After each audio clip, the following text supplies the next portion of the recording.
Welcome to the Crash Chords podcast. Another week, another podcast, and I clapped by the microphone, which probably peaked it. Which yeah, is you like fun. to do that, don't you? You really do like to do things like you that. Emote. I'm a physical man.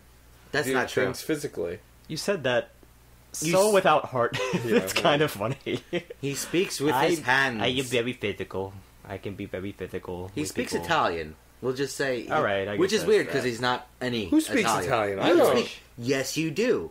Wait, You use your hands. It's a Jewish thing, also. No, it's, it an Italian. it is kind trope. of a Jewish thing. You know, I think it's a New York thing. Can we just agree on that at this point? No. No, we No, can. I no, think. no. We No, have to- I agree with Steve. we have John's to- just Because being I do the difficult. same thing, and I am neither. But I am New York. Okay. Sure. Yeah, you're like Swedish or something. Yeah, but I'm not going durka durka durka do because that's what Swedes do, right? Right? No. If Muppets Wow, had taught that me was anything. that was so Racist? Self-racist. So blatantly. Well, yeah, I know. It's still I'm racist. Self is not necessary. There's a lot. It's still racist, There's a even lot if for you're me the- to be self-racist about. I'm Scottish, so yes, That's lots. true. Yeah. I remember. Yeah, Yeah. we're the second cheapest, for instance. Oh, okay. Yeah. That's excellent. I guess. Wow, that's been exciting. Do we have a topic today? Are we doing We'll an worry album, about- or are we just going to keep rambling? Before we move any You're just further, I gonna just get want right to on say, for those who are listening who are interested, we've had many guests of who have been involved with or part of or even fans of Wasabasco Burlesque, including two performers, Kita and Hazel Honeysuckle. This coming, when this goes up, this coming Friday and Sunday are the 9th anniversary special shows of Wasabasco. Every year they do a big anniversary show, and so this year's is Friday and Sunday, the 9th and 11th, or 8th and 10th, whatever this... Don't look at me. Whatever this Friday and Sunday are. So come check it out, have fun. I'll be there doing sound like I always do. Why don't we get into this week's album, Steve? Okay, I went back to Prague this week. Today's artist is Scale the Summit. The album is The Migration. This is more straightforward Prague, I guess, at least when comparing against our last Prague band, which was Godsticks. At least in terms of the overall Prague structure, which you take several measures of this and you move it into several measures of that, and it tends to expand on itself in that way. But it's a little more metal, and also it borrows a lot from post-rock. So you get a lot of softer themes in here, really playful uses of the guitar as ambient work. Yeah, actually, that was one of the first things I noticed about the record, is that the guitar work takes kind of an ambient feel in this record. And that- not immediately. And No. that there's like 3 or 4 or 10 or sometimes 30 guitars being played. It can sometimes sound that way. Of course, there's effects being put on top of that, but yeah, the guitars definitely work well together, in my opinion. But we're not even going to get close to that. First of all, we're going to start with the first track here. We've got Odyssey. Now, this track, I think, starts off the way you would expect a prog band probably to start out. You get this guitar that sort of proposes this frantic melody, sort of in line with the drums, and it's almost like it treats itself in a series of subjects. It's almost like a fugue.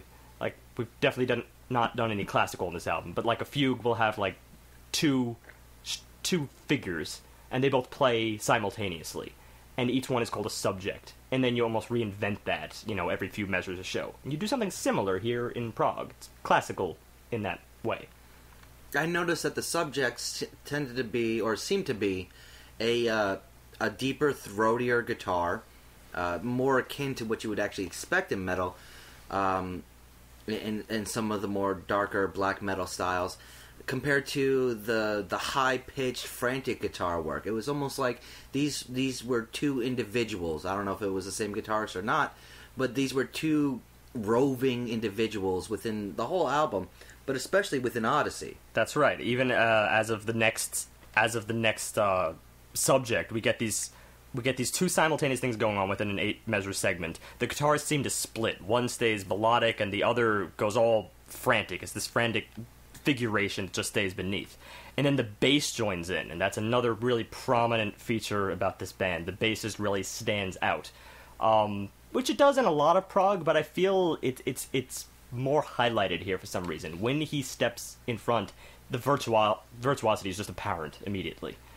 I mean, he definitely stands out more than, say, the bassist did in Godsticks. Not that there was anything wrong with the bass in Godsticks, but this bassist did take center stage multiple times on this record. Right. I see him as more of a unifying individual, unifying sound for to bring the guitars together and to also couple them with the beat work of the drums. That's kind of a funny interpretation, considering I feel the guitars, at least as the three of them, or I'm pretty sure there might be three, I'm not positive about that, but they are kind of like an entity unto themselves, but it's true they need some kind of anchor beneath it, and I think in the end the bass probably provides more of that anchor than the drums. It tends to be the leader of the pair. They have their specialties, but I feel like the bass is more of leading both guitar styles, unifying them together. Yeah. Not that they don't comp each other well, and honestly, they did some great work in actually comping each other. Yes.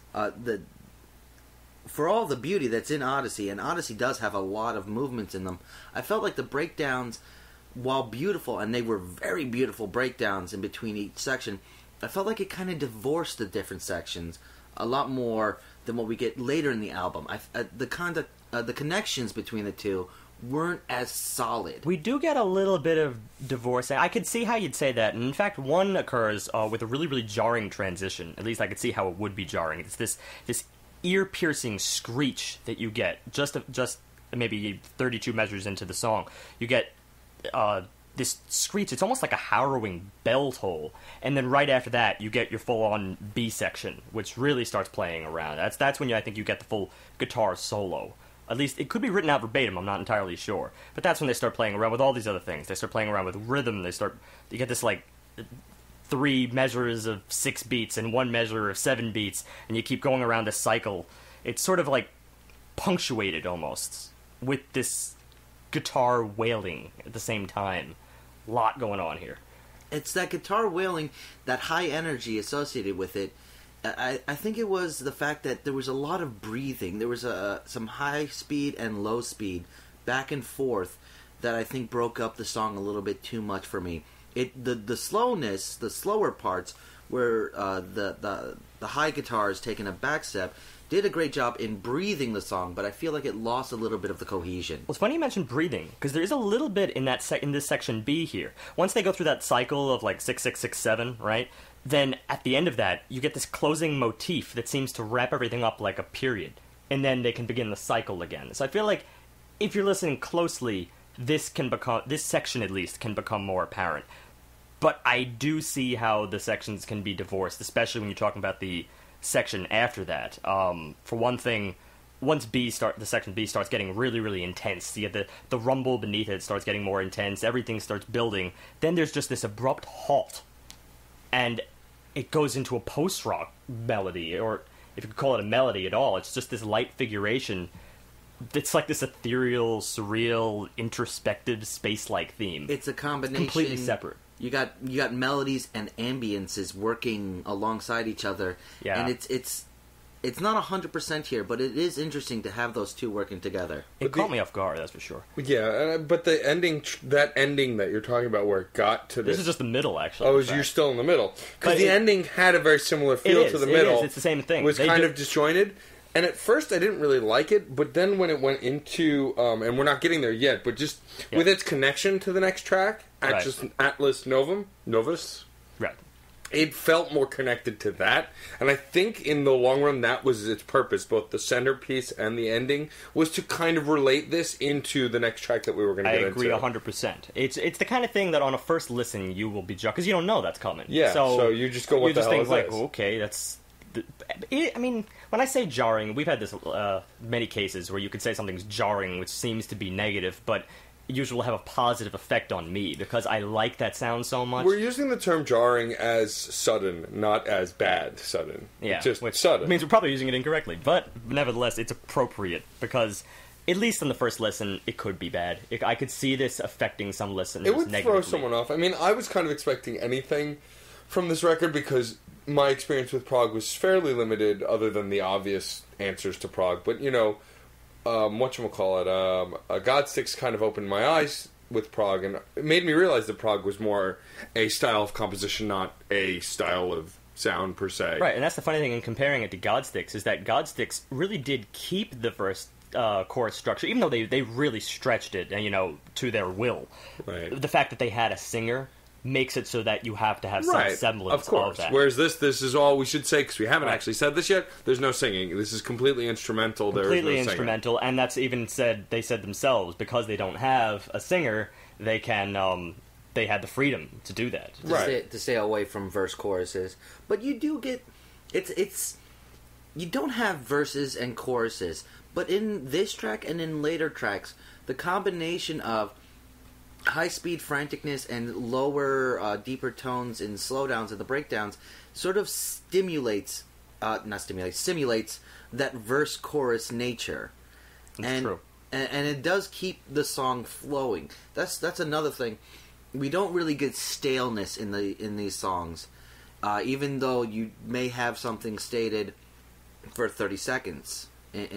Just that's repetition. That's about as long as the subject would take to go its course. Yeah, but it'll get restated a little bit differently or a lot of bit differently, but it will get restated. You'll come back to the chorus.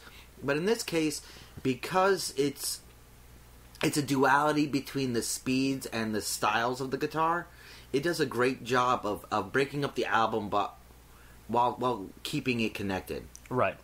And even this subject here, this abrupt halt post-rock theme, it's very soft, very soothing. Of course, it doesn't last that long, but over the course of it, it starts getting a little bit more intense. You get this arpeggiating guitar, really relaxed, really, it's almost... Wait. Arpeggiating? Yeah, arpeggiating, going through the cycles of the chords. See, I'm talking music theory here, but okay. Going through the members of each chord, the notes of each chord. And it starts off by just staying in C major, which is, of course, like the safest and most homey of all chords out there. And then it goes to F minor, which really tenses it up within this very serene backdrop that they've painted. And I think it was actually F harmonic minor, which actually makes it a little bit more ethereal. And then they get more intense, and finishes it off with a ninth chord, and then it's right back into the heavy stuff. So then we're back to B. And I think that it could almost come off as maybe another movement. You might not originally associate it with B. It could come off as a new movement, new material, and that in itself could be considered another divorce. Again, on a first listen, I could definitely see how the negatives could probably stack up with this first track. In either case, though, I think within context of the album, you could see that this section, Return Section B, is almost, how to put it, it restates the other themes that have been stated throughout the track. It's sort of a wrap-up. It's closing material in that regard. And you can almost regard Odyssey as the overture. Yeah. To some extent. But well, actually, I wasn't saying just it's stating themes within itself. Not necessarily that there's themes throughout the album. I'm actually making that sort of a claim. In hindsight, it becomes something of an overture. Or in hindsight, yeah. But that may be a negative as well, because there is a big differences in these songs. Some of the songs are just so much of one thing, and some of the songs are so much of another. It kind of gives it a schizophrenical nature. Yeah, and that is like. Well, what I want to say, just based on what John's saying, also is that the talking about the rest of the album, though, and I mean we're alluding to that there is a lot of movement and change and transition in this record. I still feel like the transitions in this song are not nearly as well done as later transitions in the record. I could definitely see that, especially Yeah, it leads you to believe that there's going to be a lot more of a sudden nature here than really comes. They get a lot more organized, I think, as it goes on. The most apparent transition is that final one, to that last soft section. Yeah. That's the one where, in order... When they close that track, it's like they're completely departing from the key in order to go... Like, it's really unexpected. Still love it. Still think it's one of the most beautiful sounds I've ever heard, but... It's so foreign from what had just come. Yeah, it just didn't make sense in context until you get to the second track. Exactly. That's when I think the ending of that track makes the most sense. Right, but it's sad, at least. There's another way to interpret this. It could be like, if you're going to put visuals to it, it's almost like a battle, and then all of a sudden there's the moment in the battle where you just lost a friend or something. Because the end, that soft section at the end is so sad. It's like a death just occurred.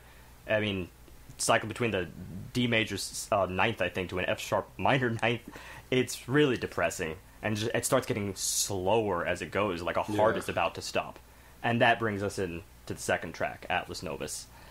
It starts with a beautiful speed piano. The intro is gorgeous. It's just really, a great. It sounds statement. like piano, doesn't it? Because it's so fleeting, but it's like classical guitar work. I know, honestly, and it was. I loved how they took this really high speed, just coolness, and used the drums and guitar to replicate and expand that immediately afterwards, and just continuously expand that. My short description for this song is just, it's got this kind of engaging predictability, as I explained it when we were listening to it. It was something where I could almost predict where it was going, but I didn't mind it. It felt comfortable. It felt familiar. Right, I think one of the reasons for that is that from a theory standpoint, a lot of it has to do with just cycling between two chords. It's not always the same two chords, but at least in the beginning you're dealing with G major and B minor, and that's where you get the really strong bass, and you just get to listen to all these instruments, experiment with what they can do before you get another two chord cycle, such as later on it's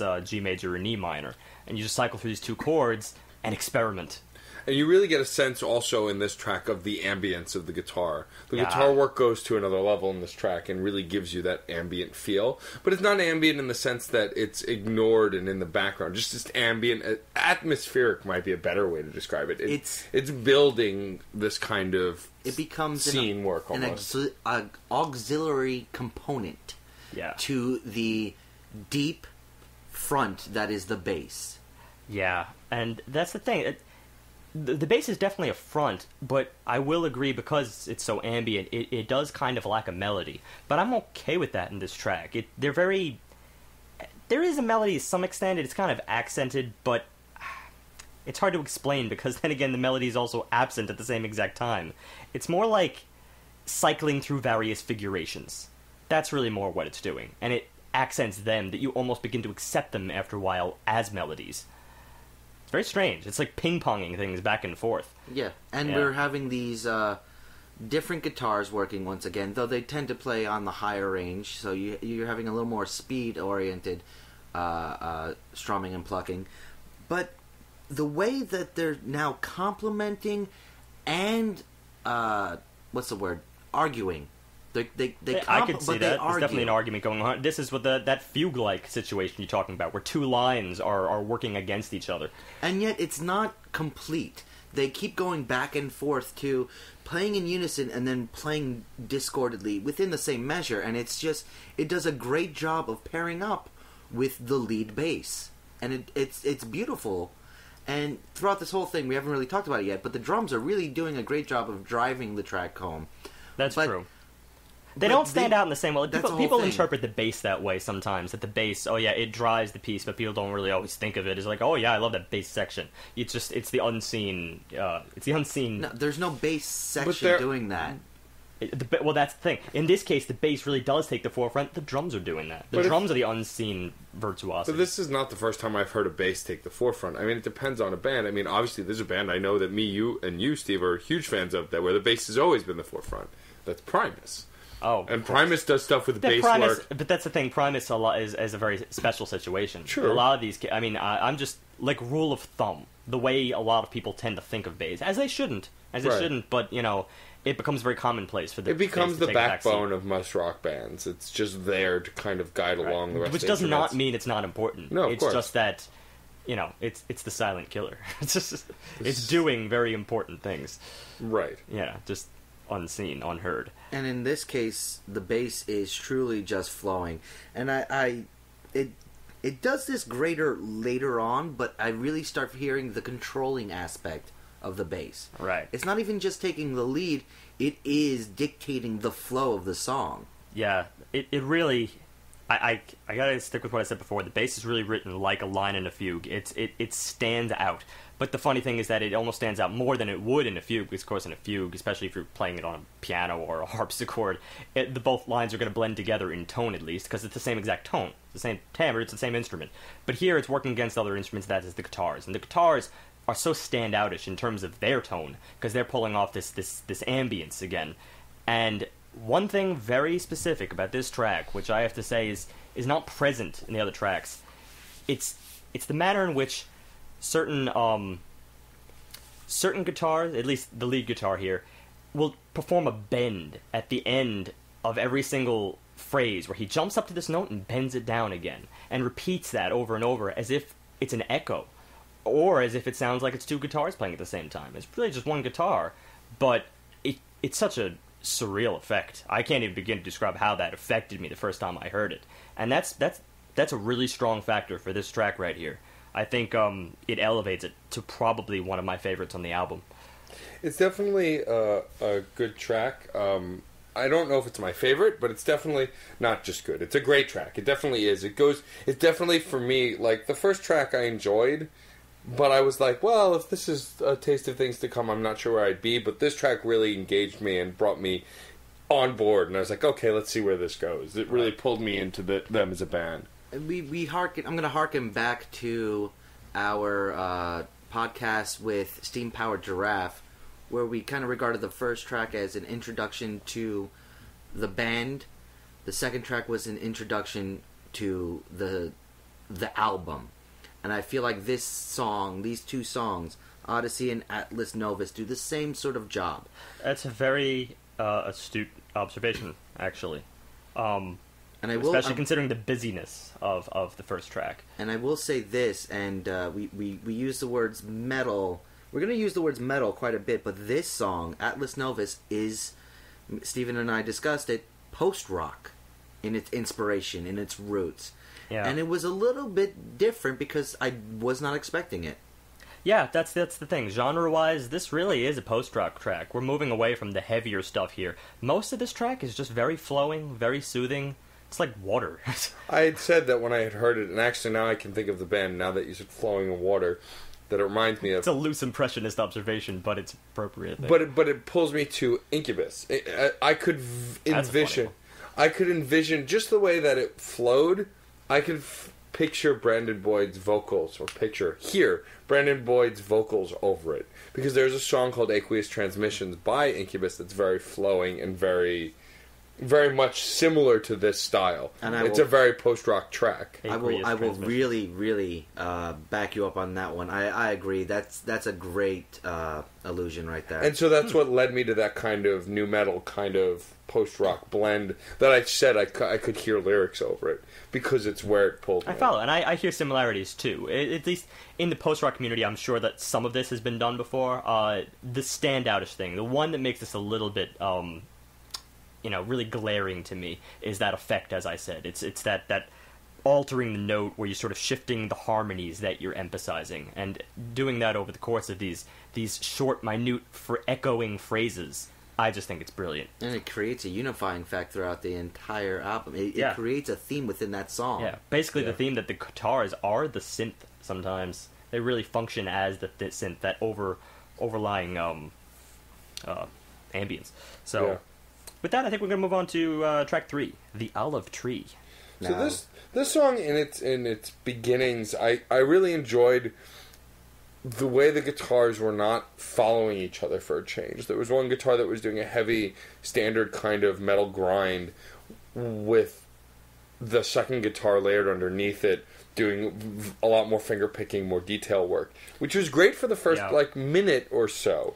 But then this song on a whole, as an overarch, goes into this disjoint. By the end, it gets kind of disjointed and odd and takes a weird turn. It takes a weird turn very soon. But I do want to stress, I did enjoy that first minute. It felt like another exposition. Yeah. Like, perhaps if we didn't interpret, in hindsight, if we didn't interpret the second track to really kick off the album, Yeah. I would have almost said that this track did with that intro. And that intro... It feels like a fairy tale or something. Again, eerie, serene, words like these. And after that, it gives way. The thing is that in that first minute, there was some great bass... Both the guitars and the bass were doing such great work together that it was very engaging, and it really pulled you in. But after that, it just got so disjointed. And then, I'll just go along with that. The guitar stepping in there over that framework was a line of its own. This was clear melody. It sounded like a violin almost, stepping up on top of everything else. But I think that was the problem with the first transition and the latter half of this song was you're talking about the bass really working in unison with the guitars, which is not working as well because it worked well in this intro. Yeah, but in the second part and the subsequent parts, it wasn't doing that anymore. It wasn't doing what we found in Atlas Novus. It wasn't taking a lead, and at the same time, we don't have the drums picking up the work for the bass in this song. It's kind of like the drums and the bass kind of took a little bit too much of a step back. Here's the thing. I want to make this very clear, the distinction between this intro and this track bulk here. The intro, gorgeous. Downright gorgeous. And then, I see why you say that, like, the drums aren't really picking it up, because a lot of the rest of the track is very regimented. And this is where I get into almost a little bit of a critique of Prog in a certain sense, that sometimes they can fit these cycles, these subjects with textbook regimentation. Like, they have to go back. They have to go back and they stay there. And it almost sounds like it's its own thing that can't break from that thing for the duration of that thing. And then it goes into a new thing, which may not be connected to the previous thing. And the funny thing is that when you describe it that way, it's almost like it's becoming the antithesis of what it represents. It's supposed to be this free-form, progressive build. It's supposed to progress. And not become regimented. Right. And then progress to something else. Right. It's almost like it seems to have sections unto itself that are just new sections, in which case you're dealing with... multiple movements in a really short time frame, which is I think a little bit too flexible. Now I will say themeless. There's still quality instrumentation. Oh yeah, but this is more of a series of good ideas as opposed to a more unified, cohesive piece. Yeah, which takes us back to it's just a little dip in the album for me. Right, it's one of those things that we talk about. We've talked about a lot with Flying Lotus. We've mentioned it with Godsticks. We've mentioned it with other artists who go a more complex or even sometimes artistic route. That, Boards of Canada is sometimes the whole track isn't going to be a complete hit. We'll like parts, but then the rest of the track will be a miss, and it won't hurt the album, but it'll definitely hurt the track. Yeah. I mean, when it comes right down to it, I guess I just really don't think that bulk fit with the intro. The intro was really it has to do a lot with the separation from the intro. It's just a big letdown for me. I wanted an expansion on that. Really did. It could have been two separate tracks. This track could have been broken up into two separate tracks. Or it could have been two or three fully fleshed out renditions. Because there was two major breakdowns, which kind of created a three-part song here. Yeah. And individually, they could have become very beautiful songs, but collectively, they do drain a little bit of the quality from each other. I agree. Especially like the last section, it's hard to imagine it going from this eerie fairy tale intro to this playful 80s rock jam at the end. Which I enjoyed it in of itself. It was sort of another side of them, another side to what they can do, but it's just such a strange pull from the previous. Still enjoyed it, but I have to take this track very separately. It will be more about like, ooh, I want to go back to that timestamp rather than take the track as a whole. It hurts the whole overall arc of the record. It hurts it a little bit. You can't ignore something like that, especially with a song that doesn't always have a clear theme. You're looking for a musical arc at its purest, and this will hurt that because it does break that up and disjoin it a bit. Yeah. It's just, it comes down to those repeated sections, which is some of them are just a little bit too thin to really establish and to really elaborate on. Right. In which case they just move to a new thing. So, Right. minor truth.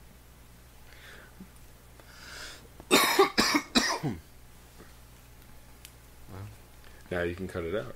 29-25. Thanks a lot, John. Won't work for me. All right. I guess this would be a good point to move into track 4. Narrow salient. So we actually looked up what a salient is. John, would you like to regale us? This is a jutting section of land or fortification. So a narrow... That's the type of salient looking at. Yeah. But It's a think of it as a pointed cliff. This is what the imagery of a narrow salient is. Land that juts out to form an angle. And so this song is where we really get back into the core of the proggy goodness, as I'd like to say. Well, even the metal goodness. This is metal. Yeah. This is a very metal song. I had really said broaching metal at this point, which is a funny thing to say, considering that even by their own descriptor, they originally called themselves adventure metal. Right? Prog was not necessarily on their own self-listing. But again, prog is just a form. It really just depends on how you spin the metal sound. And in this case, they were really heavy with that metal sound. Still a little bit regimented. A little bit, but mechanical, not as much as the last one. A lot more fun. More engaged here. I will say it may be more engaging, but I found this to be a metal montage. It felt almost trope-driven. Not to say that they were poorly designed and poorly executed, but you were getting some of the very typical halting play that you get in metal. You were getting the speed attack guitar. You were getting the slow builds. You were getting the breakdowns. And it felt almost like they were just dipping their toe into every single one of those standard pieces. Yeah, they go through a lot of sections here. I still was more interested, I guess, in these sections, which is really why it comes down to pure taste in the end. Because, when it comes to the previous track, I just wasn't as into some of the sections. If you have a cycle, and I'm not really as much of a fan of the cycle, well, that's going to hurt that form. Here, maybe I was just a little more favorable. Granted, they were regimented with the intro, but I'm a little more forgiving, I guess, of strict regimented prog intros, maybe just for the fact that they're almost like a kick block, like for a sprint. They set you out with something just to familiarize yourself, sort of an anchor. Supposed to be a little bit predictable, supposed to be a little bit straightforward, and then they dive into this monstrosity. But also, I mean, the way John mentions the tropiness, finger quotes, of this, I have to say, I don't really think it's a bad thing. When you're influenced by metal, you tend to push that metal into what you do. I mean, even look at our album last week with Arctic Monkeys. I can't remember which song it was, but the one that was blatantly pulling directly from War Pigs. The War Pigs Eleanor Rigby monstrosity. Right. But I loved that song, and I loved that it did that. And in the same way, I love this track for the same reasons. I like that it's pulling from all these different places in metal. Also because typically metal itself doesn't do that. Usually when you play a type of metal, if you're Sonata Arctica, you're playing speed power metal. If you're Metallica, you're playing heavy metal. If you're Black Sabbath, you're playing classic rock / metal. It's I like that this kind of brought all of those different styles of metal together. Yeah, it was a step up for me. But for me, I kind of regarded it as them going, this is metal spacing, this is metal spacing, this is metal spacing, this is a metal breakdown, this is a metal breakdown, and it was kind of weird to hear that. You're describing the last track for me. I didn't feel that as much here. Yeah, me too. It's just, for me, that's kind of what I heard. Because it didn't seem like they offered anything new. It was just very, very good, tried and true. I mean, here's the thing. I wouldn't necessarily say that anything in this band is tried and true. They can be very original with what they do, even if the tone can sometimes the fact is the metal tone as we think of it a lot, I think is interpreted just as a trope by a lot of people, even though there's so much variety within it, like a wealth of variety. So, it could just be if you're looking at it from afar, I could see how you'd think that. Yeah, I But under a think microscope, there's differences. there was enough intricacies in the sections that I didn't really get that bogged down with the tropiness of it, because they were still adding so much more to those specific styles. Yeah. The other thing here is the bass takes another forefront. Granted, the bass is taking forefronts throughout this album, but here it almost felt more akin to a solo rather than a written out piece, whether that's true or not. And it seemed that the instruments in the background weren't comping as much. They picked a groove, especially the guitar. They picked a groove and they sort of stuck with it in order for the bass to be heard, a little more so than other tracks, which I think said more for this. Because I love this bassist. It's incredible. I want to hear as much of it as I can. It's definitely one of the most fantastic bassists we've heard. Yeah, definitely this year. And one of the higher quality musicians we've heard. Yeah, just to put that out there. Yeah, and even so, I'm not impugning the guitarist. I think the guitarist is actually incredibly tasteful. They're not guitarists. Yes, perhaps guitarists. I think, but they're not sitting up there doing Jimi Hendrix work, and thank God, because I don't want masturbatory guitar in this. That's where the post-rock element here comes so much in handy. Right. It creates tone. I mean, I like masturbatory guitar as much as the next guy in certain places, but as a whole, especially in a flow of music like this, it just would be so out of place. And the bass is able to kind of take a forefront without being masturbatory. It's just being complex and talented. Right, and even the vamp that the guitars chose to play over that bass solo or line, even that vamp is incredibly complex. So again, this is nothing against these guitars here. I will say that's a saving grace for this song, which is why I'm very much on the fence with it. I have to reiterate, while the bass is just so good, and that's something I can focus on, but sometimes it just bleeds a little bit too much of the tropey nature, of the tried and true nature, that I take a little bit of a step back. I still don't know 100% on how to take this song. I can see that, and that kind of leads me to my final thought here. I mean, when you consider all these sections that you're discussing, I mean, for a couple of them, they're going into, it almost sounded like the Hanon exercises, which are exercises that they teach piano players, like early piano players, really, really early. They're just like these patterns of scales rising up and down, up and down. I could almost hear that in here, which is the kind of thing that metal loves to do. You pick a pattern, and again, you stick with it, and it's still impressive. The fingerwork, all very impressive, but you have to wonder what it relates to, and in the grand scheme of things, where's your theme? That is a prog element, and I do think that they were on the better side of prog here, fulfilling expert new renditions of various individual themes, if that makes any sense. No, yeah. That makes complete sense. Yeah, that's kind of the best way to describe this track, actually where I'm coming from. All right, then there we go. When it comes to other people's interpretation, I think it's just that it could be, especially for non-prog fans, this could be a little bit of a tiring track. I could understand that.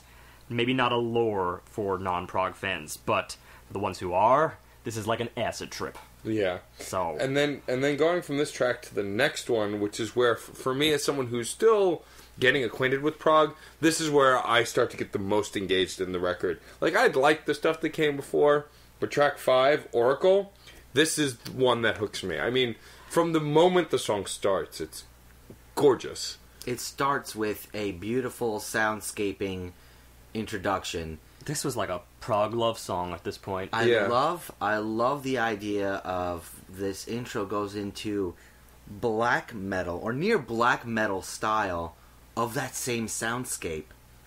It was an incredible interpretation. And also at the top, it was about a minute long. Yeah, about a minute long. Well, the thing that Steve pointed out on this song is that it goes through 5 or 6-ish movements throughout the whole song. That's why this album as a whole takes a little bit of a parabolic nature here. It's really strong in the beginning. It may have taken a dip during the previous 2 tracks, but here it's on the rise to stardom yet again. And that's because of the way it plays around with structure yet again. We're not getting the same I'll use your phrase, tried and true prog nature of, sections, regimented measures of such and such, measures of such and such. Yeah. Here, it's a very creative breakdown.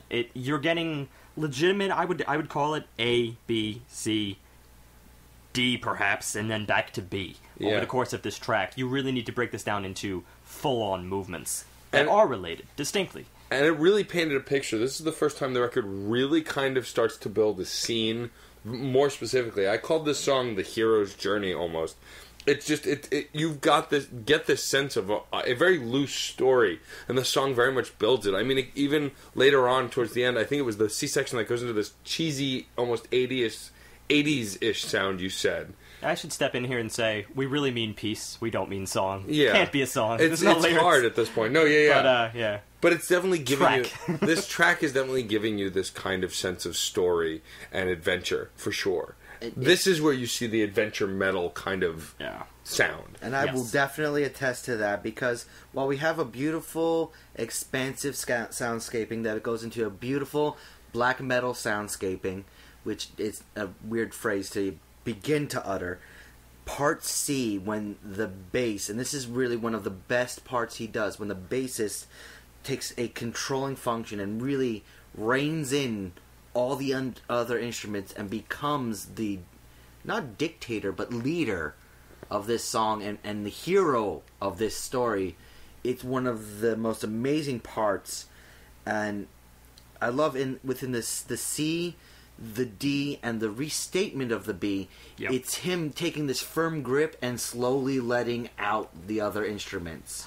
Yeah, it's just so beautifully done. It was really beautiful. I mean, of course, considering where we're coming from here, we're interpreting the intro, the very sweet intro, as A.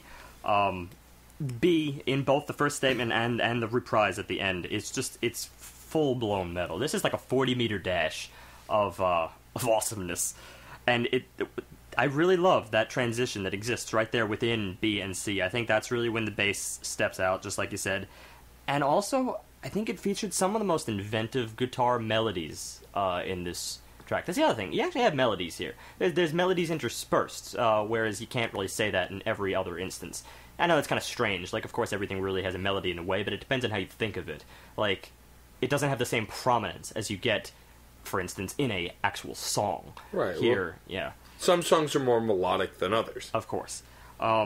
But this transition was very melodic and excellently composed, just between the rhythm, the bass, and that guitar melody. It worked. And when it gives way to that C, gorgeous. The bass lifts it up into this groove that makes the C perhaps even a little more accessible than the B section, because the B is so fast and so 40-meter dash. Then you get this C section, which is something a little more follow-alongable, if that follows.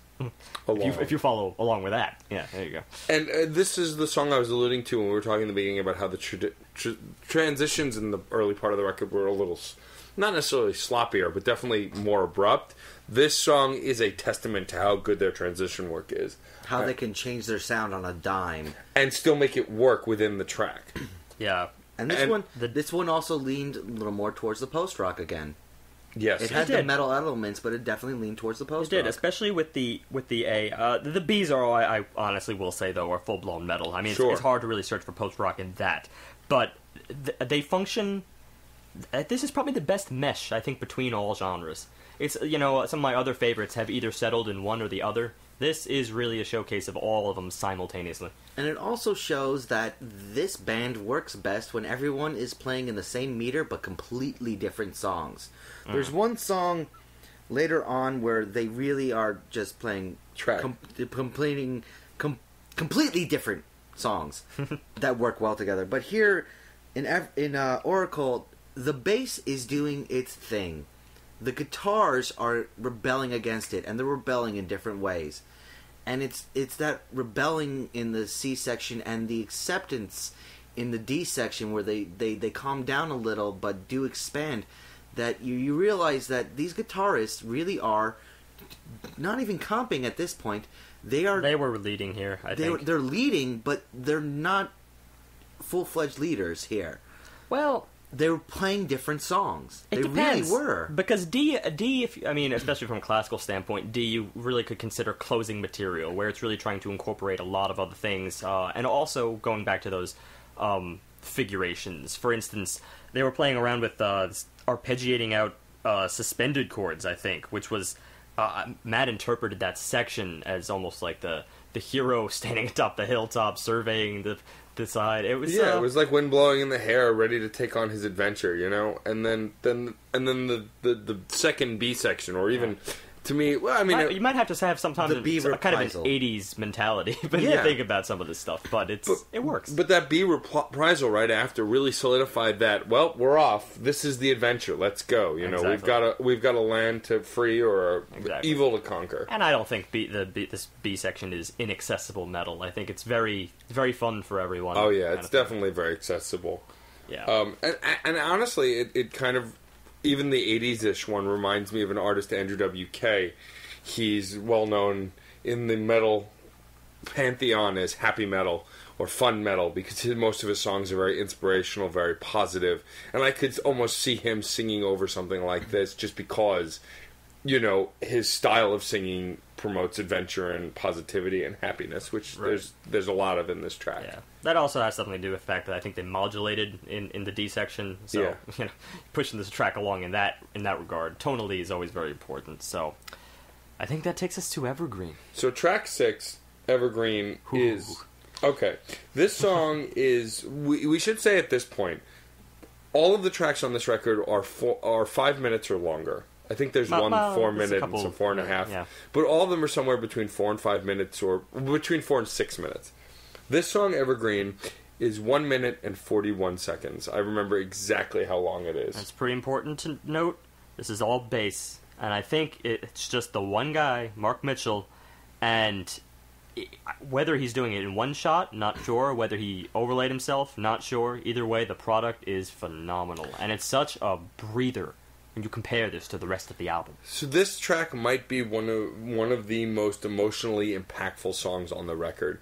It's only 1 minute and 41 seconds, but from the moment it starts, it's pulling at you, and it's tugging at all those heartstrings. Yeah, it's heartfelt. It's not necessarily depressing, but there is a low tone to this. It's heartfelt, definite sadness here. But there's a sadness. I regarded it as terrible beauty. It is something that is just beyond mortal style of beauty. It's not just a beautiful woman or the birth of a baby. It is something greater than that. It's something that is more of a natural idea. Yeah, I think the word you're looking for is transcendent. Yes, ineffable. Ineffable and transcendent. This all these song, things. Within the first 5 seconds, the first time I heard it, I was holding my breath and tears were coming to my eyes. It was an amazing experience. In fact, when we just listened it together, I was still tearing up. It was amazing that a single instrument could do that. In fact, this song is so powerful, I would say, even if, and it doesn't, but even if the rest of this album tanked and was terrible, which it's not, this song would still make the entire album worth listening to because it's so powerful for such a short amount of time. I wouldn't want anyone to miss this. It says a lot, and also it speaks to everything that we've said about the bass so far as being prominent. I mean, the fact that they made an all-bass track, kind of important. Yeah. Kind of speaks to that. It's a dark lullaby. Yeah. And it's the easiest way I could explain it. It's also a beautiful breather to the record. It gives us a nice break. One of the reasons it stands out is not just the fact that it's a bass solo, because you think, alright, how is he going to do a bass solo? The way he does it is through harmonics. Harmonics essentially function as... By using harmonics, he achieves the ambience that the guitars had been achieving in previous tracks. So he supplies that himself. In that case, he's got all the tools at his disposal. He's got the bass, obviously, and then he's got punctuated rhythms, notes in the mid range. That's every range that you need to create a full song, and that's how he gets his lullaby.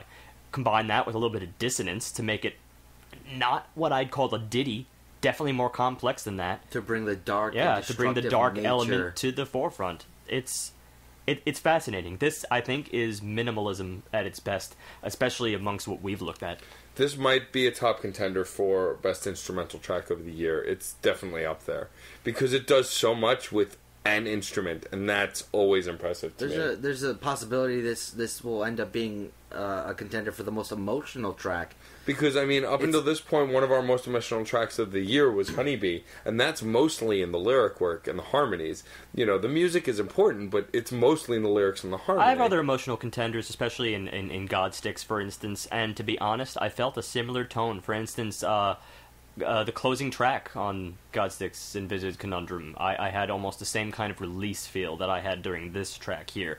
You get that cold sensation. It's you know, it can be kind of a depressing thing to listen to, but to be honest, very moving. That's where you want to be. I will just say this track was an amazing idea of dualities, of the beauty and the darkness. This was a breather that was just so intense and tension-filled. It was an amazing combination of so many different elements in such a simple way. And I thought also a brilliant follow-up to Oracle. I think this is where you needed to go. From a track that went through so many movements like that, this had to be... We needed a wall of something to pull us through to the next half of the album, and this wall of emotion definitely does it. It functioned as the perfect intermission in that regard. Yeah. So, I think that brings us to The Dark Horse. So The Dark Horse is another very emotional track, but on a different level. Steve said it within the first few seconds of this track. It has this kind of frantic, almost overwhelming nature from the very beginning. Well, the intro draws perfectly from the previous track at first, and then we get the frantic nature. It's it's another one of those, you know, all right, it pulls you in very softly, and then starts to really dive into the meat. It really gives you this sense of a dark horse, almost riding on a horseback into battle, almost kind of a thing. Even though I think they were pulling from the expression "the dark horse," which is to mean the unlikely person to succeed in a battle, for instance, the one you don't expect, you know. But I will say this song for me took a little bit of a step back because it felt more expansive, and we were complaining about how something like Olive Tree and Narrow Salient was a little bit constrained. This was just a little bit too far on the expansive side of things. This was setting up scenery as opposed to propagating a more story-oriented song, and it felt less defined because of that, and it took a little bit of a step back for me. Well, here's the thing. I think a lot of things could be conceived as taking a step back, especially when you're following Evergreen, but I can't really fault this track in the same way that I fault those two. I think this was... To be honest, I think this was a 10-course meal in musical texture, which is similar. I do admit that is similar to what we said, especially about Narrow Salient, that, you know, you're getting a lot of themes stated, but this was a little bit more cohesive, I think, to me. It wasn't so much that there were separate themes here. Of course, there were, but it was not about playing around with theme, it was about playing around with texture. They took a lighter hand in their approach to the actual chord-by-chord nature of the song. Yes. And but that I don't want that at this point. See, they were taking I wanted them to take their liberties. I wanted them to really be that heavy hand that I've come to now enjoy. I disagree. I think but they that were came heavy-handed here, in my opinion. I did enjoy that. Something had to follow Evergreen. You knew that wasn't going to last, and I don't think the album would have worked if that did last. It's perfect that was only a minute and some odd seconds. I think this was the perfect follow-up to Evergreen, and I like how much heavier it got. I mean, I had said at one point while we were listening to it that this could have, if they threw Nathan Explosion over it, it could have been a Death Clock song. Just with the power, the passion, the heaviness of this song. Very funny to put it that way. I'll agree. I'll agree that I was about to call this track essentially the beast of the record. And it is, and it has that death metal sound. It has that very intense, powerful metal. And I think it was a great follow-up to Evergreen, and also kept me very engaged. I don't feel that they were skimping on it. I don't feel that it was too expensive. I think it was just expansive enough. I think this was just big enough to also support that frantic feeling. Yeah. Because you're never more frantic than in a huge, chaotic scene. Huge, chaotic scene exploring, like I said, texture. It's all about patterns, shapes, kind of taking that Hannon exercise thing that I pointed out in Narrow Salient, but making that the highlight. Because that was only a feature of Narrow Salient. You know, they would go into that and they'd pull into something completely different that did have a theme. Here, they're playing around with stuff just like that, but successively to the end that they do feel cohesive. It's a very strange, subtle thing, but it really elevates this track by far over the others. Yeah. And it still has that strong bass work that we're coming to love now. Best bass outro, I think, actually, on the Yeah, album. the outro to this track was incredible. Virtuosic. The best bass outro, but the bass actually didn't come through as strongly as it had in the other tracks during the bulk of it. But it didn't have to come through strongly to still not do its due and be supportive. It still was a But strong backbone I have to the point song. that out. It did have that great outro. Let's but be frank, it though. was weird the that bass has been nothing but in the forefront. We've I know. gone non-stop talking about the bass. This was a guitar time, I think. but I'm saying, it was a step. It was a step to the side. It was a step back for the bass, and it was refreshing for that. But I can't get behind that. You've just grown to love the bass so much. I really have, and the bass is probably my favorite instrument, to be honest. My favorite modern day instrument, to be honest, because of the deep chords that it can do, the depth that it has in its sound. But it was a little refreshing to hear the bass take a step back and really hear the guitars come to the forefront. But it's that full expansion of the song. It's a little bit turned on me. I'm not saying it's bad. I'm not 100% behind it. Well, it depends on what you're looking for in a track, and I can accept that, especially being that you have, I think, already have an idea of what you were looking for in mind, especially considering the earlier tracks. For me, it's sort of, no, I agree, it's not my favorite track on this album. I pretty much have made that clear. It's Atlas Novus. That's for another reason that perhaps you don't see at this moment. So, again, depends on what you're looking for. Yeah, we're getting kind of cyclic with this. Essentially, it's, we do and don't like this track for very good reasons. I gotta state the facts, though, and at least in terms of blatant virtuosity, this album really just blows a lot of other stuff we listen to out of the water. Crazy rhythms. Really crazy. Yes. Well, I guess this is a good point to move into our next track, Willow. Yep. So Willow has this, from the moment it starts, kind of has this skulking, noir-ish kind of sound. Very harrowing, very eerie. Again, we had these words before, but I feel it's kind of distinct here. Yeah, it was the creepiest it had been. Very creep, yet slick, yet smooth. Very, very... That has to do with the chords again. Yeah, it was... Well, there was really no abrasive nature in this intro into the first major part of the piece. It was just straight and level, but turned, skewed. It was weird. You could take it two ways. You could take it two ways, especially from a chordal standpoint.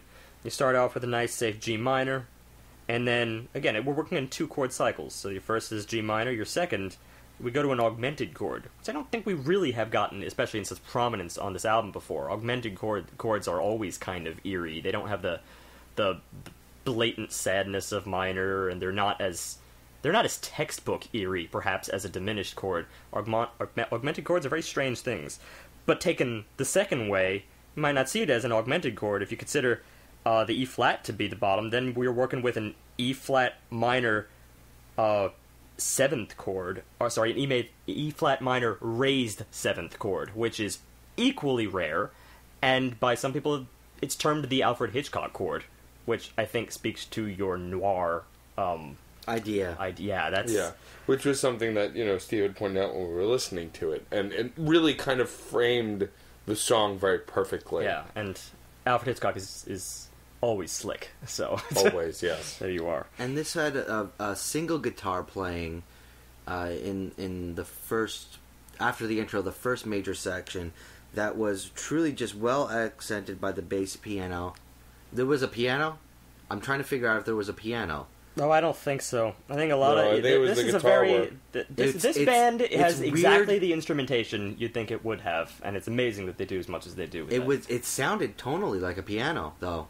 Which was amazing. We had a similar instance earlier in this album. But it was that single, almost lonely guitar being accented by the bass and backup, and the little bit of drum work that was going in there. And this actually gets expanded on, and it's when I realized that these slow sections are the really, really beautiful but intense parts, and are being augmented with really fast strumming in the breathing sections, which is a huge flip in style.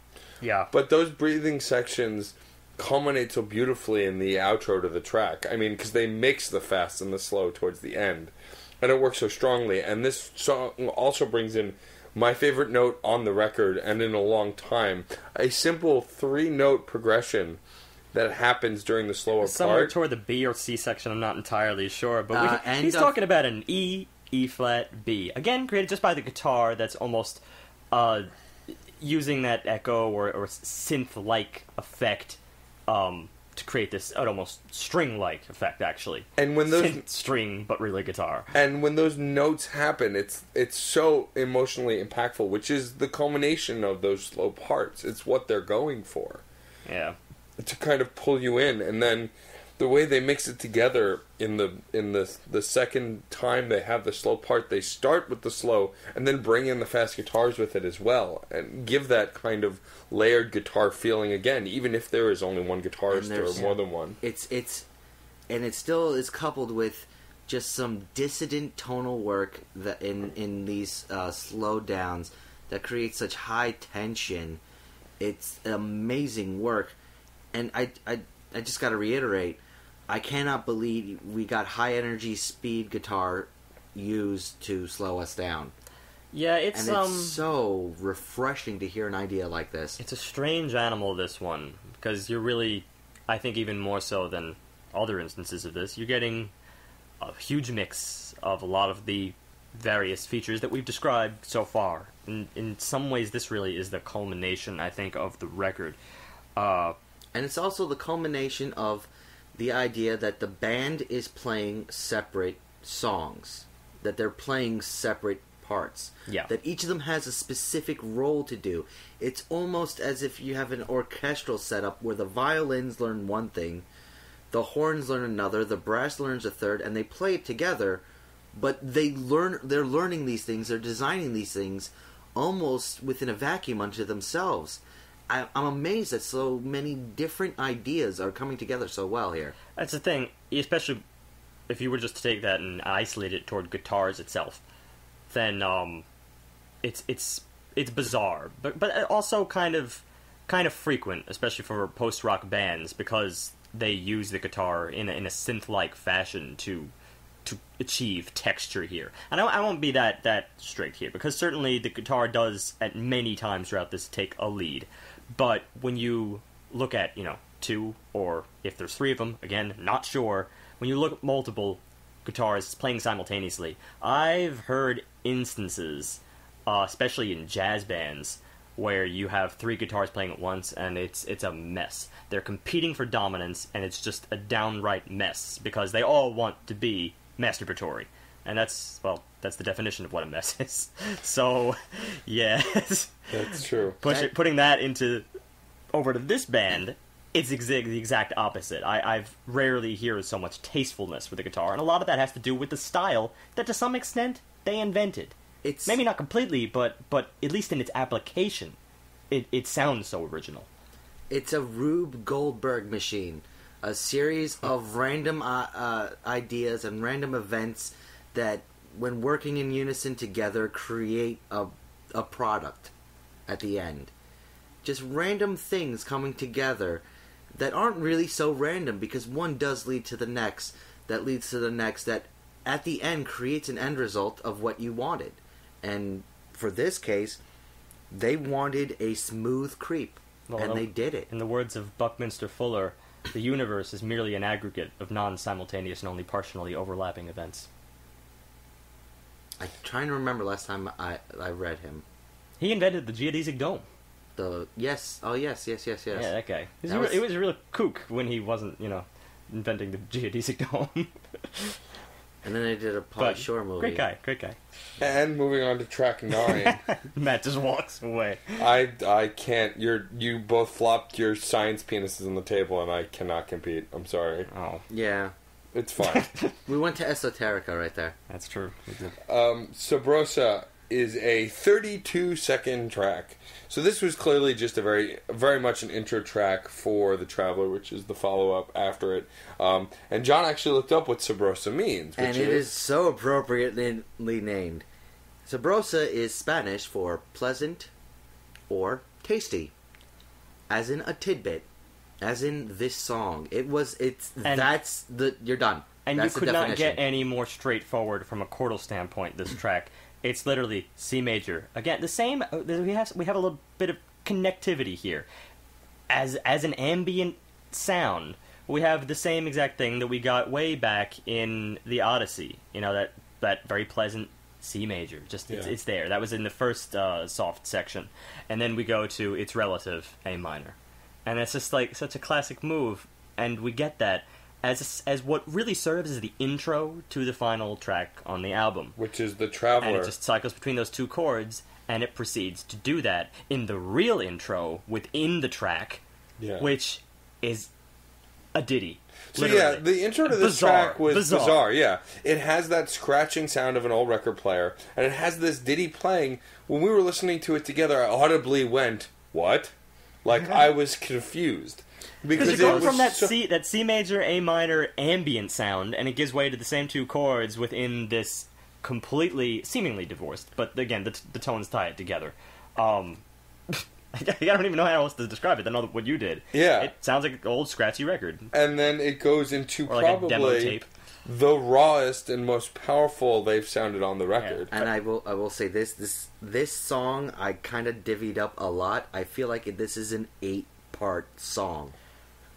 I can't with this track. Well, it's like when we got to Border Stomp on Godsticks, and we just kind of talked about it in a very general sense. I have broken up enough on this album. I'm not breaking up. I want to do this one. All right. Because this is the quick rundown, and I will start the whole thing with saying this is the best speed guitar on the entire album. In order, you have a high speed guitar, followed by a deep guttural metal. Your C section is a monstrous fusion of these two. D becomes a slow breathing scape that is backed up with almost a space guitar and some very deep bass. E is the high playful, sort of mirroring that first deep guitar. F is a guttural speed guitar. This gets a reprise in G with a chilly pitched comping guitar. And then it goes into H, which is just a series of using all the original parts and just doing a weird, unusual, yet beautiful stalling effect. I want to go on record as a disclaimer. I did not check his work. But it's, like, this is I had to break this one up. There's just so much going on here. I want to guarantee you, even just if memory serves, that a few of those sections probably are reprises, if not modulations of earlier sections. But yes. I don't know that for sure. You could be right, in which case it's doing what a lot of other prog does. But, I didn't try to break down narrow salient in that way, for instance. That was a lot of different sectionals. I had to. But when you have certain measures of something, I feel like you can't call that a full section. It's a subject again. In which case you have up to G subjects. Maybe but not sections. I don't know. I had to because that high-speed guitar, which I love when it first comes in, and it's so playful. It's so much back and forth. Yeah. Then you get into that metal. When they bring the two together and do that fusion between the two, I was speechless at that sort of duality. Because this was one of the most intricate parts they did on the whole album. This track kind of was a almost perfect conclusionary track, even though it was not one we were expecting to get. Especially considering the way it starts with that kind of scratching record and this kind of ditty, and then the way it ends, it fades out on just the record scratching as well.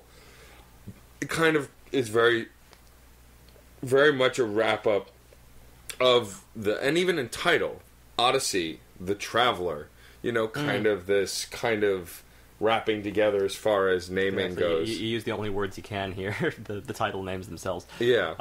This is a summation. No, it is a summation. It's a damn good one, especially in terms of form. You're getting a lot of very seamless transitions here. Again, nothing necessarily harsh. They do feel very tied together. Seamless blend from one to the other. And the section, particularly that you noted, you might have pointed out as a D, John, but it felt like almost a slow jam at that point. Yeah. Yes. Before going into the, it's just a very pleasing track. I think. Yeah. It's what I wanted at the end of this. It had You couldn't really end it with Evergreen. No, for instance. Evergreen was perfectly placed. I think this record as a whole has a very solid structure. This song sort of has all the Archiverse theme, and we'll talk about that next. all the best elements from the album seamlessly incorporated.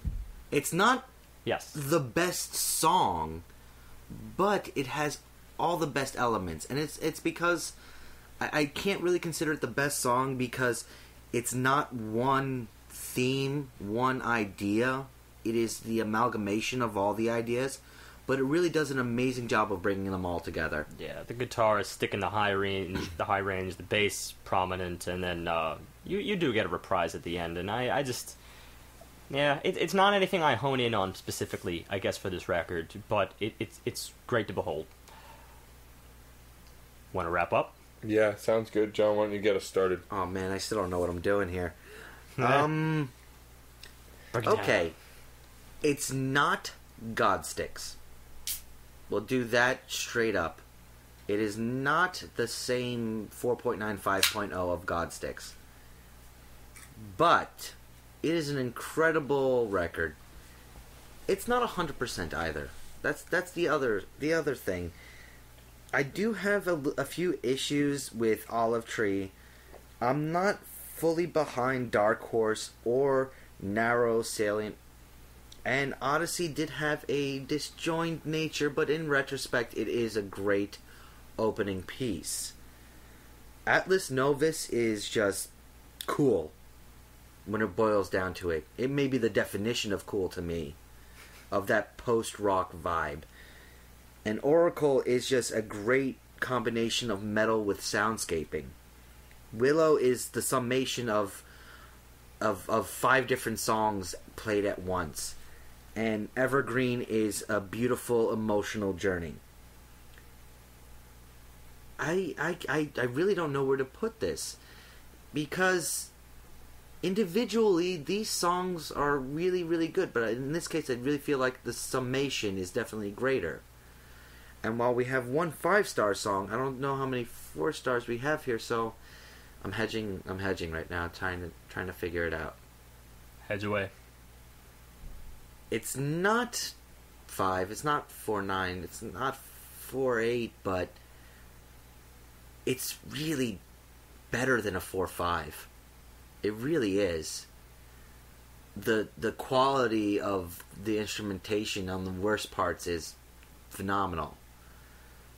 We're not saying Chick Corea jazz, but that's comparing apples and oranges. They're both delicious. Not necessarily. I'm going to just back on that. That's not a bad comparison at all. I honestly think jazz, we take jazz virtuosity for as granted. We take it for granted. That's not. But let's remember that we've had more than 30 years of solid prog work right now. There's virtuosity within that genre as a product of. Excuse me, as a product of the genre, as well as from an original standpoint, and I think these guys hit it fully. Yeah.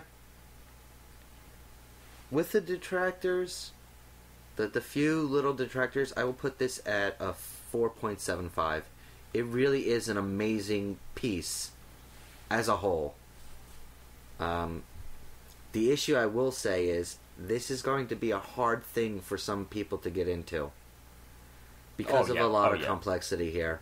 This is something that you really try it. Really try it. I'm not doing the try by. I know, that's my wrap up. Don't step on my toes. But I'm saying, like, if you can get through. I'm treading his waters. This is definitely a at least try once. Like Godsticks, like Boards has been. Like the more technical songs, technical albums we've gone into. Like Goldfrapp was. This is something you have to try. Yeah, and I also don't think it's it's the full step. Yeah. I mean, I don't think it's the first. Sorry, it's not the first step. It can't be the first step. it would scare people away. Yeah. You got to start off with all this stuff. I think Godsticks is a much more accessible in terms of beginning. Oh yeah, well, also which is actually why I rated it higher. It's Yeah. because of that kind of... Well, also with Godsticks, it's one of those things that because it had that kind of grunge, sound and the very, very catchy lyrics, that can pull people in on a very superficial level easily, and then they can experience the rest of it. Where this is just what it is. There's no easy in. You either accept it or not. And that's why the first track, going the way it did, affected me and John the way I think it did, because we kind of jumped in the deep end with no swimmies and sank for a little while until we kind of got our ground. From a band that I've heard nothing by except this, I was impressed from the beginning as far as talent goes. There's a skill in this band that we've pointed out, just like we've pointed out, Steam Powered Giraffe has those incredible harmonies, Blue October has an incredible singer, or even the insanity that was Lumberland by They Might Be Giants. These bands that have a talent and that they clearly know what they're doing within their environment. This band's no different. Even not knowing there's geography, I can tell that they're comfortable where they are, and even with a new bassist, they're very much in their element in this record. And it seems that way pretty much from Atlantis Novus on. Odyssey still was a little rocky for me, but from the second track to the end, I was on board. And I got even more on board as we hit the Oracle and on. From track 5 to the end, completely on board. And where John wasn't enjoying as much, I got pulled in deeper and deeper. The second half of the album for me is way stronger than the first half, with the exception of Atlas Novus. I will say, yeah, the parts I didn't like aren't because I don't like it. They were pleasant to hear. I just wanted more of one thing or another thing. Right. And so for me, I more or less agree with John. Not in his specific song picks. I think I'm more along Steve's lines with that. But as far as the album as a whole, it's brilliant. It is a brilliant record. There were moments where I kind of wish there were lyrics. I'm glad that there weren't. But there, I think Narrow Salient or even some of the later ones like Willow would have benefited from some kind of cool or clever or creative lyrics. But they still stand alone without them, and it may give way to more imagination without the lyrics, because you're free to picture and indulge as you would without being steered in a direction. So yeah, I think for me, it's a 4.75. It's above a lot of it. Well, see, it's tough. I want to give it a 4.75, but there are things that just, I don't know, it doesn't get me to that next level. Emotionally, for sure, it didn't. The whole album didn't. There were moments. But most of the album, I was just enjoying it. Like, my emotion was enjoyment. Which kind of wants to make me bring it back to a 4.5. Because for me, it didn't get me to that step. It's a 4.5 for me because there are songs that were 5s. Oracle's, not Oracle. Evergreen is a 5-star song, hands down. It takes me through a range of feeling. It takes me through that emotion and accomplishes what it needs to in the perfect amount of time. It's a 5-star song. But as a record, it's a 4.5. I think it's as good as Steam Powered Giraffe, They Might Be Giants. I think it's as good as those bands. Godsticks was hands down to me better. Yeah, here's the thing. I always started off with that. I always start with here's the thing. Notice that? I've noticed that. Where is it? Where's the thing? It's in his mouth. Open up. Hey, ooh. So, the thing is, with this album, I'm glad you mentioned the thing about that thing. The thing about ratings and emotionality. He has no idea. Well, I do. No. This was this is not a stall. So what's your thing? The thing with emotionality, which Matt brought up, which is very important, is that I'm almost in line with you there. That's the strange thing. There are moments on this album that really grab me emotionally. Moments. And those moments, really they do. They grab me by the horns if I had horns. The thing is, you have to kind of weigh the pros and the cons in the end. You have to look at simultaneous things, and amongst the things that we feel that sometimes we represent, for instance, musicality, virtuosity, just flat-out lyrical quality, poetry. And of course, those things are absent here, but the musical quality remains. And then, of course, emotionality. Sometimes they work in tandem, and sometimes they don't. But I think a rating of a full album really comes down to what overtakes the other's importance at any given point. That's really how we rate in the end here. And I'm still on the fringe of whether I'm going to let it go that way or not. Because after all, I do think that the virtuosity is almost more important than the emotional element here. Which is to say that the emotional element, even though not every single moment, to talk specifics, the straight-up, fast-paced metal moments, it's hard to really say that that's going to grab you on an emotional level, but the thing is, that achieves different things for different people. I understand that for real metalheads, that is, as I said, just an acid trip. That's an emotion in a way. I mean, if it makes you feel the raw power of something, the raw energy, that's a form of emotion in itself. When it comes down to me in the end, I am just more drawn by the post-rock elements. And the post-rock elements, especially in talking about the band's genre itself, I kind of described it as post-rock infused prog metal. And that really puts it more in the prog metal atmosphere. The post-rock is there, and it comes through most in Atlas Novus, and I'm willing to say Atlas Novus is just a 5-star track for me, easily. Because, not just because of the post-rock elements itself, but because of the new and fresh use of it. It was so original in what it did. That use of that bend, that puts me through the clouds. Similar effect with Evergreen, as, in its execution as a lullaby also. That holds the same emotionality.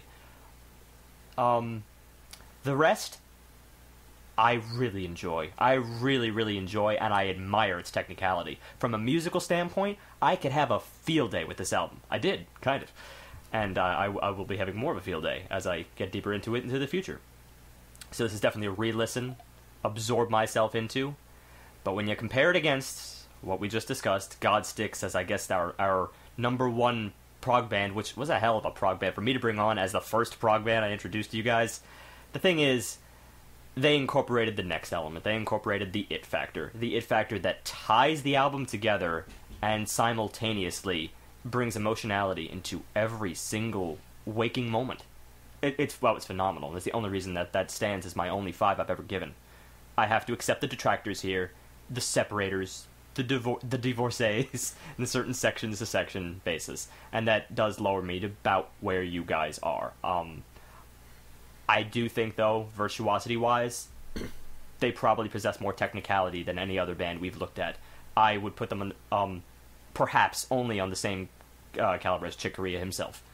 And I think those are the most technical, most virtuosic bands. In which case, that takes over a little bit. So, I will put it just slightly above you guys, 4.8. Okay. And, Matt, do the sum up. So, I mean... Oh, yeah, you're see, this is... Buy it.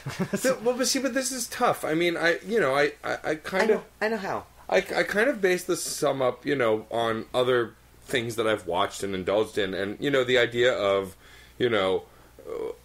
burn it, listen to it, buy it. Is this kind of... Burn it, set it on fire. Is this kind of... Right? This one, I will say, if you're a metal fan, a prog fan, or a post-rock fan, buy. Yeah, that kind of goes straight without saying. Yeah.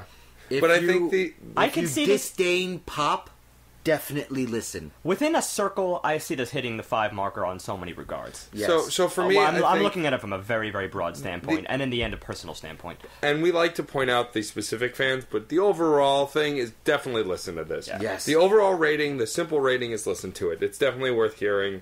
If you are a fan of the specific genres, then definitely buy it. Just like we said, even with a band like him, if you like him, you're going to go buy that record. The only reason why But it's not a straight otherwise- across the board buy is because of the intimidating factor of the actual This is music. going to be way tough for mainstream audiences to just pick up and listen to. It's as I said. This is following in the footsteps of many other prog bands that had put such virtuosity on the table beforehand, and this is taking that and advancing it, which is why the Chick Corea comparison is insane.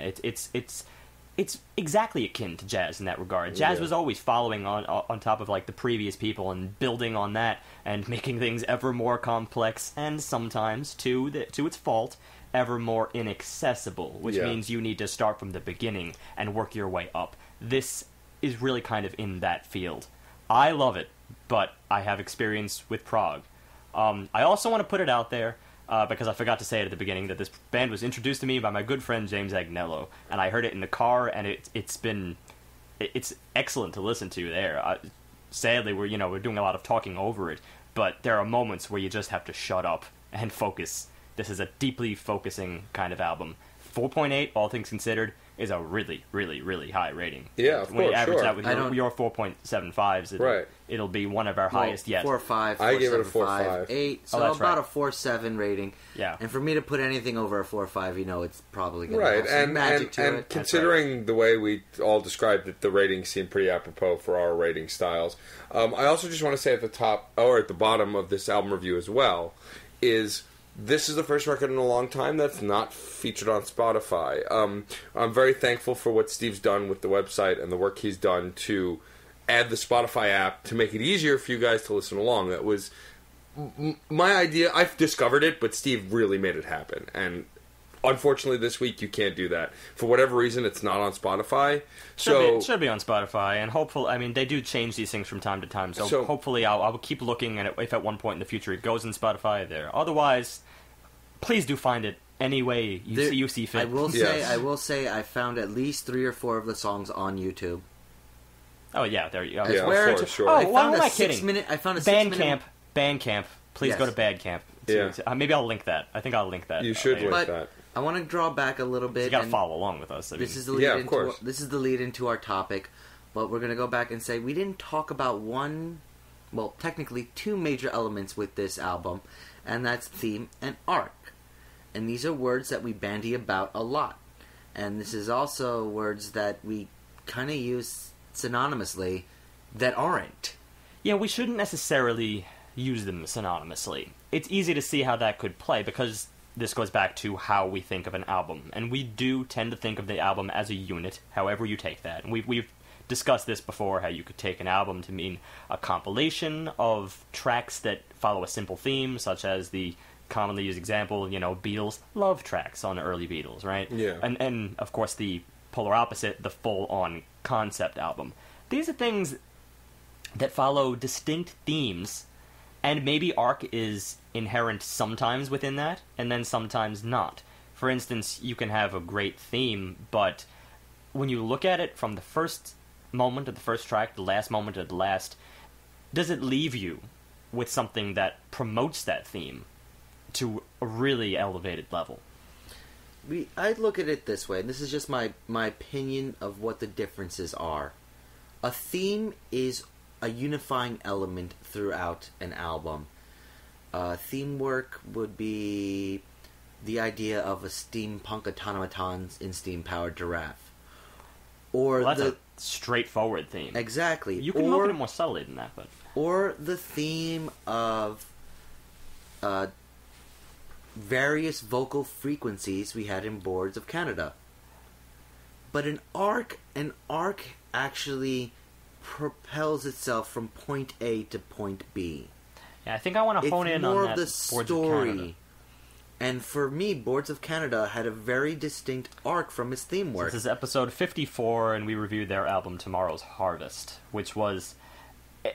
Well, of course you can go back and listen, but just as a quick summation, it explored lots of techno theme work available in the late 70s, early 80s. You're looking at sort of the stride of the synth at this point, as it was really becoming prevalent in a lot of other places. But at the same time, you're looking at strange things, the kind of things that they would use it for at the time, such as as computers become more predominant, you're looking at potential apocalyptic scenarios that result from that. Of course, the space age, all these themes were coming from that really tied, again, an instrumental album together. And that was the differences between its theme and its arc. Well, I also feel like Arc... Well, we'll get to Arc in a second. I feel like with Arc, also, Arc is more tied to a either... It doesn't have to be very specific, but a story. Yes. An arc is a story, and I've been blabbing about this record for weeks, and if the two of them would finally listen to it, we could blab about it together. So I'll just blab about it by myself for a bit. Shade for the Dark Lord's new record, Sick Passenger, has a very strong narrative which promotes the arc. There's a theme as well of, of self-destruction, redemption, and learning to live. But the arc, I mean, the way the album is built is as if he's in a therapy session and going through the therapy, using the songs to punctuate it. And it's a really strong arc. But here's the thing. Those two aren't mutually exclusive. Correct. When you look at Arc is almost tethered to story in some regard because the story will entail arc. So yes, you have arc in that regard. But when you don't have a story, arc is a much broader term. Sure. When you're just looking at a loose theme, then arc is something really kind of vague. You have to really hone in on what constitutes a good follow-up, a bad follow-up, and this is really going to change from person to person. But I think in the end, you're going to have some consensus about it. Does it leave you on a good note in the end? Do you want to be left on a good note considering the thing? These are things that come to art. Or things that could leave you on a bad note, but that's a good thing. Yeah. And there's one album we did, Kvekker, that was Sigaros, episode 60. Was a major arc that only really barely touched upon the theme, and that was the idea of the be-all, end-all, time-spanning history of Iceland. That's how I viewed it. As how you viewed it. Other people may not. That's what I saw. Yeah. That's what I think as the arc, but it doesn't really touch upon the theme work that was involved in it. It was really a separate element. And yeah, it was a story. Which was the separate element, the arc or the theme? The theme that they were going for was different than this overreaching arc of history of Iceland. And it's different because arc a lot of times doesn't actually touch upon the music itself. That's the thing you really want to say. Theme. I would disagree with that, but I want to hear your point first. No, arc can be separate from the music. It can just be an idea that you're trying to convey over the time of the album. See, now we're getting into interesting stuff here, because that to me is more theme. If an idea that you want to convey, you're looking at straight up story material, or something as vague perhaps as the Boards of Canada theme. It's not really a story, but 70s, 80s electronica synth themes, early space age, that kind of thing. That's a theme. Even though it's not a story, it's a theme. But that doesn't necessarily guide the arc. The arc, I think, could be something that is purely musical, and I think that's kind of what we got here today. That is true, but in a lot of cases, arc can be divorced. And I will say with Boards of Canada, their arc was a series of mini arcs of apocalypses. And it was... well, alright. It was mini arcs of apocalypses. But the thing is, when you look at the arc of the whole of Boards of Canada, of Tomorrow's Harvest, I don't think, some of those tracks, you have to admit, could have been rearranged. I don't think to little extents here and there, but it's still... if I remember, it was a particularly long album. Yes. And, there were some really standout tracks for me, such as Jacquard Causeway. Yes. That was one of my absolute favorites on that track, because I felt like the inner city, urban decline almost, or just cacophony at the same time. That is a mini arc, just like you said. But it's tough because that could have easily been the last track or the first track. There's nothing there that really says the arc of the album. Well, that's why I'm saying with Boards of Canada specifically, gotta revisit our podcast. It's more like a series of mini arcs. Okay, another example of an arc, of an overreaching arc of a single unified piece. We always go back to these guys. All American Rejects, Kids in the Street, last year. The arc was the different kinds of love. Okay, but no. See? Distinction. The theme was different kinds of love. But in the end, I think we all felt that the arc of the album really helped that theme. It pushed it forward a little bit, Yes, such as okay, the yeah, placement you're right. of affection. You're right. You know what? I'm actually going to reverse well, it. because theme and that- arc, you know what? You're right. The theme and arc I got reversed. I really do have them reversed. I'm looking at them opposite of how we usually use them right Because now. a broader term. Here's the thing. Yeah. We don't really get to... In fact, I'm really glad we got this when we did, and that's why this is a very appropriate discussion for today's album, is because we do tend, when we're listening to albums, to start writing our own narrative. Sometimes we follow along with the narrative that is already there, but if we have something as vague as boards, then we start writing our own. I could easily see maybe 3 other podcasters on the exact opposite side of the planet sitting, listening to that podcast, making up a completely separate story. Perhaps. We don't know, because we're Right. pretty sure Well, I mean, about there's it, some- especially regarding the sounds they were using. It's hard not to think of the time period and to think of certain themes, but you never really know. We are writing it ourselves. That's a form of impressionism. Yeah. But today, we didn't, and I'm proud of ourselves that we didn't really write our story. And there's some albums that have a clear story that you can't kind of make up your own, and those are intentional.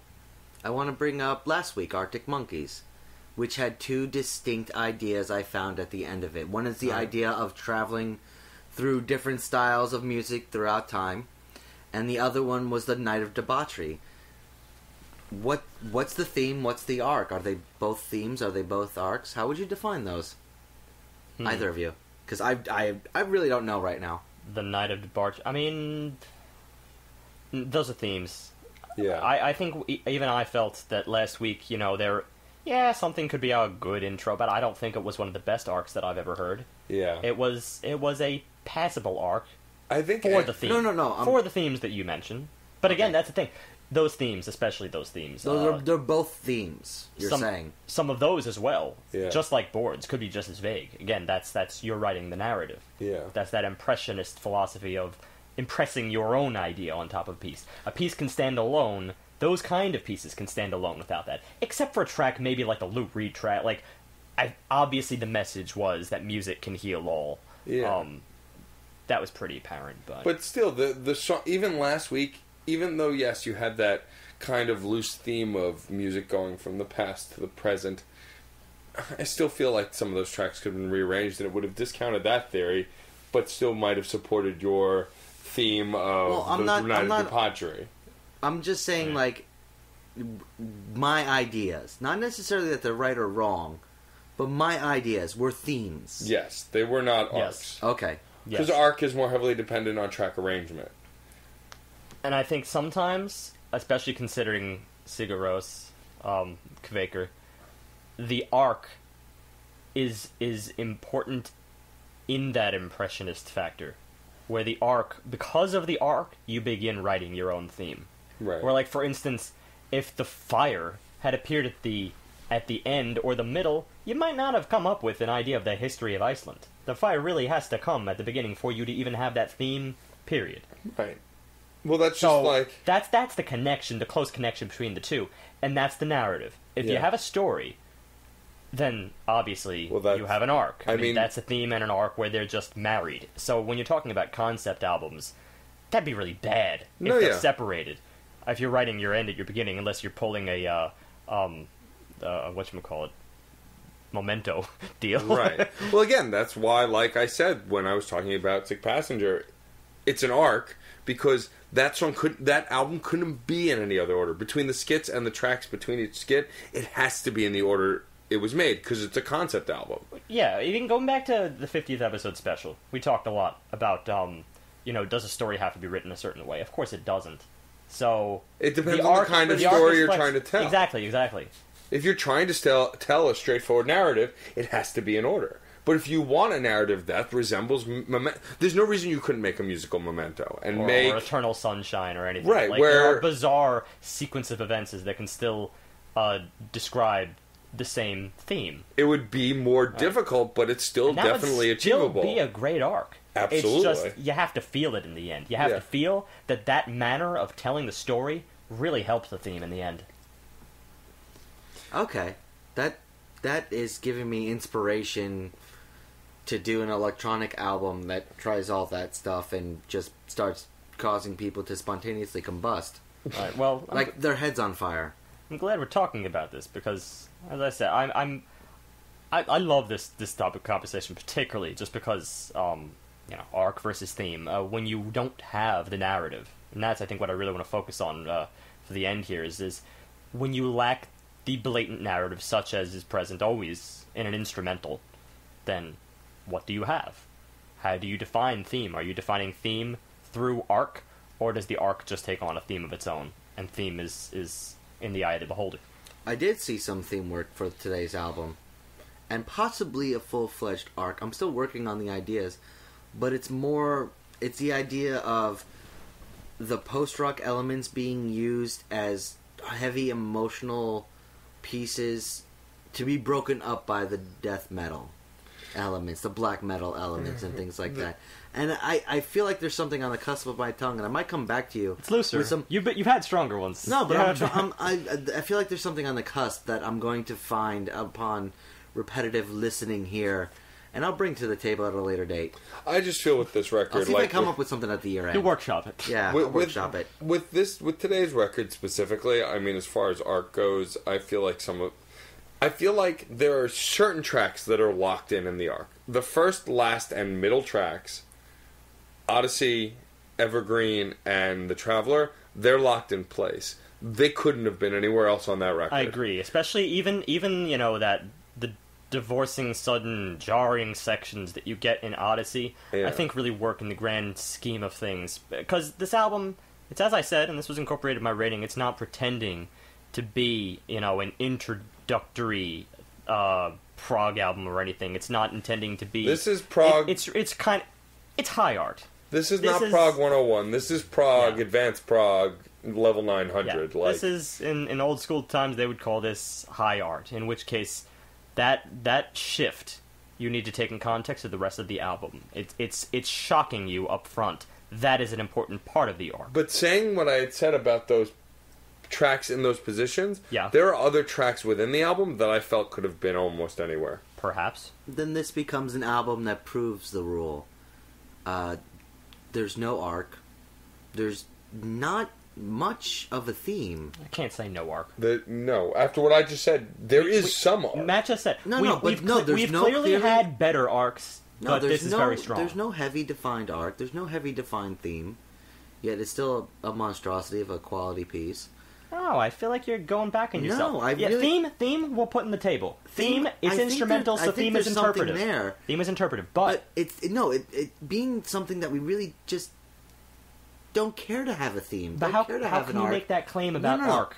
I'm saying we don't care to have a theme. But you're saying theme. We're talking because arc. I don't think those songs need to go there. I think Odyssey should begin it, The Traveler should end of it, but the rest of it can be changed. But that, just saying even that there was an intro track and an end track that can't go anywhere, still proves that there's some semblance of an arc. You can't say there's no arc because you're saying that. So there's a beginning and the end, but the rest of it don't matter? So that means... let's pull back just a little bit, because after all, yes, we agree that arc is interpretive. If John does not feel that they go in those particular places, then sure, maybe he doesn't feel the same way about arc as me and you do. But then again, we're talking about emotional element here too. We're not just talking... I don't think arc is just about track placement. I think it's about the overall, emotional arc, which you could consider separately or you could not. In which case... Are you satisfied with the taste that leaves in your mouth at the very end? The journey that it took you through from the first track to the end?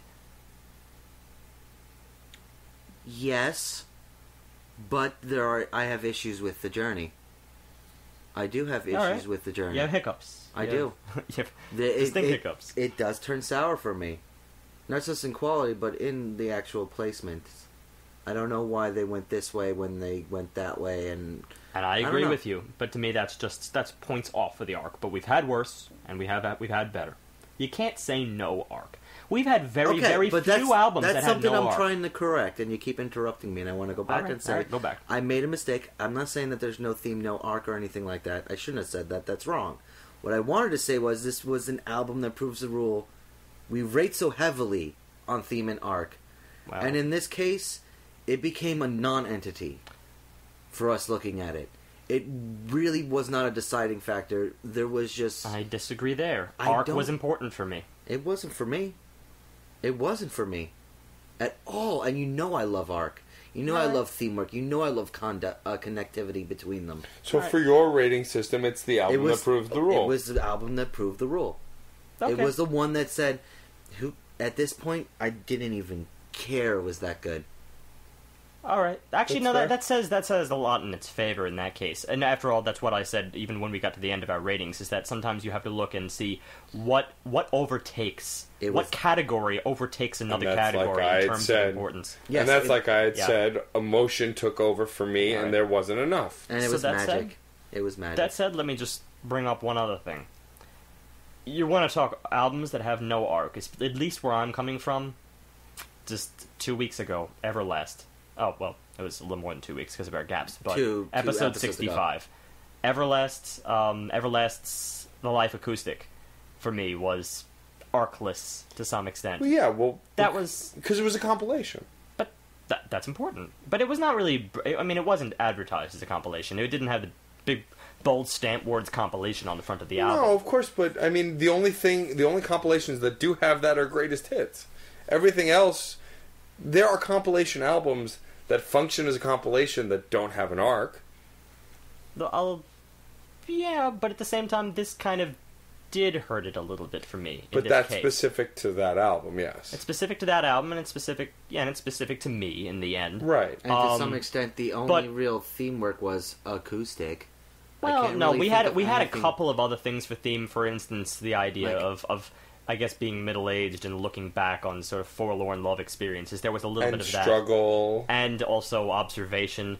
It was a multitude of themes, which of course is why you get away with a compilation in that regard. But they were kind of minor by comparison to the idea of acoustic.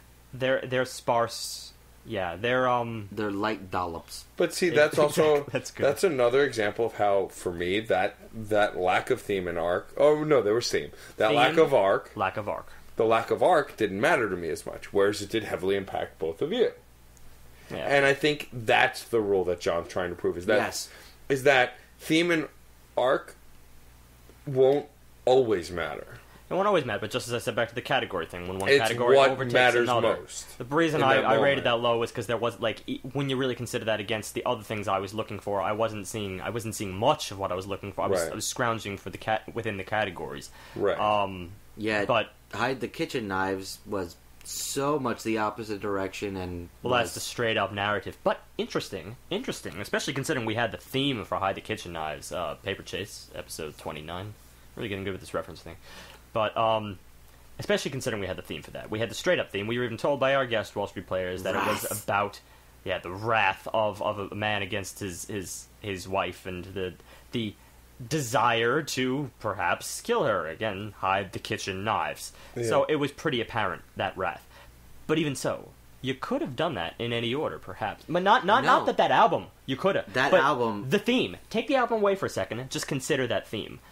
How would you have written that story? If I just gave you that theme and said, here, write a book, right, based on this theme, you may not have written it the same way that they did. Well, you could start a story like that with the murder first. Yeah. And then go backwards as to what happened and tell the story from the narrative. And there's a lot of multi-interpreted for that album also. With that album, I recently listened to it again, and I really did remember and realize it is a full circle. That album, you can almost start it at any song. And then start at 7 and end on 6 going around. Start on 2 and end on 1. It's an amazing piece. You can start the arc wherever you really want to, and it changes the story, but not much. It's circular, but then you can't. You can begin with any ending. Reverse the orders. Yeah. I mean, you got to go in order, but right. But you can start anywhere and end just behind it. Perfect circle. That's very interesting. I didn't notice that, but now I'm gonna have to re-listen to that to find out. It was very, especially when you hear the final track, listen to the final track and go straight into the first track, and you will be surprised by its connection. Definitely. There's I guess only one more thing I want to discuss. For instance, granted we've talked about this in terms of Boards of Canada now, an all-instrumental album that we sort of wrote the theme, even though there are perhaps themes there just by the sound itself. And that's where I want to stem this from. Again, trying to get it more instrumental-oriented, closer to what we got today, and perhaps even further in the future, when I eventually pull some classical and bring that in. I mean, electronica, instrumental prog, classical, I feel like they're all cut of the same rub. It's they follow from this impressionist idea, and it has to do with one of the reasons why they never used to name pieces. That's why you get things like, Beethoven's Fifth Sonata.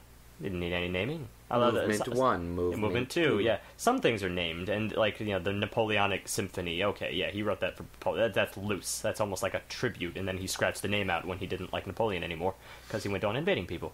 It's a true story. But otherwise, you don't get much in the way of names. They really, really stressed the music should speak for itself. That's something that's not found as prevalently today, but it's still there. Kind of depends which school of thought you want to go by. A lot of people are very lyric heavy, and I appreciate that. I love it. It's just not always where I want to be. Right. In a case like, Macklemore and Ryan Lewis, when you're talking about the rap genre, it's inescapable. And because it's inescapable, that's great for that. You can't take it. And again, category ranking. At that point, you really need to focus on theme. If the instrumentation is a little bit subpar in the air, well, does it really matter in the end for what it's really going for? Right. Although it'd help. But back to instrumentals, I mean, in the end, what would you feel about something that lacked titles, for instance? If we didn't even have the title to go off of, if we didn't interpret anything from the word evergreen, or the word the dark horse, or even a title on the album itself, how would you take it? Well, Evergreen I listened to the first time. I did not know its name. In fact, most of these... because I listen on headphones, I'm not in front of a computer, and because when I start listening to an album, I'm pretty much just listening straight through and not going to be stopping or changing or anything like that. Not staring at any words. I rarely actually read the titles as I'm listening. So, until I actually do some definition on it, or I am just so enamored with something that I have to know what it is so I can go back to it.